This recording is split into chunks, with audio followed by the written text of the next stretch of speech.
ವೀಕ್ಷಕರಿಗೆಲ್ಲ ನಮಸ್ಕಾರ. Welcome to my YouTube channel. Bigg Boss ಮನೆಯಲ್ಲಿ ಈ ವಾರದ ಟಾಸ್ಕ್ಗಳು ಯಾವ ರೀತಿ ಇದೆ ಅಂತ ನಿಮಗೆಲ್ಲ ಗೊತ್ತೇ ಇದೆ.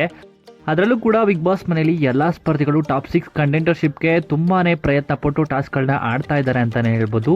ಅದೇ ರೀತಿ ನೋಡೋದಾದರೆ ರಕ್ಷಿತಾ ಹಾಗೂ ಗಿಲ್ಲಿ ಅವರು ಆ ಟಾಸ್ಕಿಂದ ಹೊರಗುಳಿದಿದ್ದಾರೆ. ಹೌದು, ಸಿಕ್ಕಿದಂಥ ಟಾಸ್ಕಲ್ಲಿ ಅವಕಾಶವನ್ನು ಬಳಸಿಕೊಳ್ಳದೆ ಟಾಸ್ಕಲ್ಲಿ ಸೋತು ರಕ್ಷಿತಾ ಹಾಗೂ ಗಿಲ್ಲಿ ಅವರು ಆಟದಿಂದ ಹೊರಗುಳಿದಿದ್ದಾರೆ.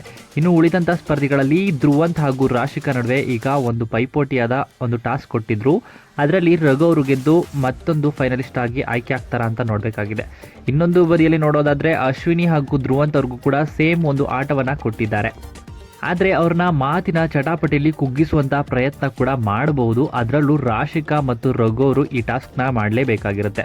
ಅದೇ ರೀತಿ ರಾಶಿಕಾ ಅವರು ಅಶ್ವಿನಿಯನ್ನ ತುಂಬಾ ಕುಗ್ಗಿಸುವಂಥ ಪ್ರಯತ್ನ ಮಾಡಿದ್ದಾರೆ. ತುಂಬಾ ಓವರ್ ಆಗಿ ಮಾತನಾಡಿದ್ದಾರೆ.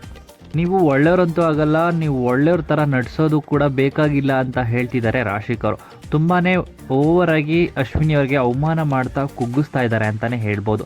ಆದರೂ ಕೂಡ ಅಶ್ವಿನಿ ಅವರು ಇದಕ್ಕೆಲ್ಲ ತಲೆ ಕೆಡಿಸ್ಕೊಳ್ಳದೆ ತಮ್ಮ ಕೊಟ್ಟಿರುವಂಥ ಟಾಸ್ಕ್ನ ಕಂಪ್ಲೀಟ್ ಮಾಡೋದ್ರ ಬಗ್ಗೆ ಯೋಚನೆ ಮಾಡ್ತಿರ್ತಾರೆ. ಇನ್ನು ರಘು ಮತ್ತು ರಾಶಿಕಾ ಇಬ್ಬರು ಕೂಡ ಅಶ್ವಿನಿ ಅವ್ರಿಗೆ ನೀರನ್ನ ರಭಸದಲ್ಲೇ ಹಾಕ್ತಿರ್ತಾರೆ.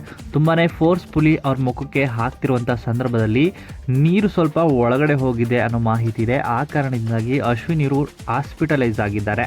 ತಕ್ಷಣವೇ ಅಶ್ವಿನಿ ಅವ್ರನ್ನ ಆಸ್ಪತ್ರೆಗೆ ಕರೆದುಕೊಂಡು ಹೋಗಿದ್ದಾರೆ. ಅಷ್ಟೇ ಅಲ್ಲದೆ ಈ ಆಟ ಅರ್ಧಕ್ಕೆ ನಿಂತಿದೆ, ಅರ್ಧಕ್ಕೆ ರದ್ದಾಗಿದೆ ಅಂತಲೇ ಹೇಳ್ಬೋದು.